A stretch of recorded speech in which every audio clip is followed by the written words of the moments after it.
Kapag ikaw na lang yung nag-a-adjust, nakakapagod, no? Minsan hindi mo namamalayan.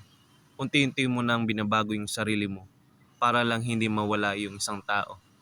Ikaw yung nag-a-adjust ng oras, ikaw yung umiintindi kapag malamig siya, ikaw yung nagpipigil ng nararamdaman mo para lang maiwasan yung away.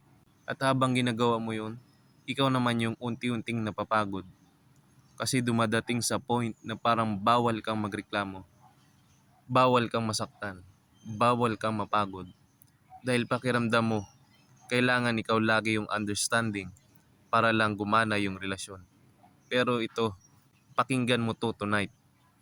Hindi healthy na ikaw na lang palagi yung nag-a-adjust. Kasi ang relasyon, hindi dapat isang tao lang yung laging umintindi habang yung isa komportable lang tumanggap.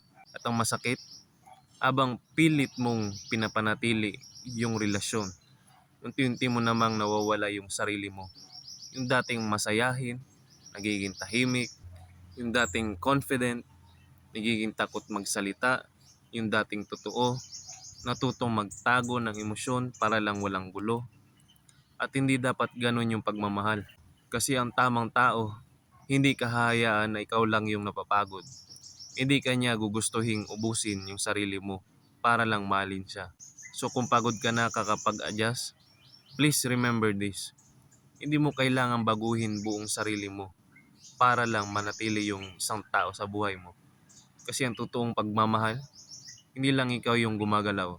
Dalawa kayong nag-iingat sa isa't isa.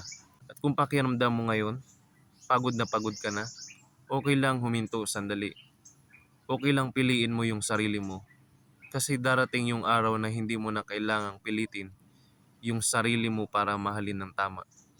Darating yung pagmamahal na payapa, hindi nakakapagod, hindi nakakalito. At hanggang dumating yun, huwag mong kalimutan alagaan din yung puso mong matagal nang lumalaban mag-isa.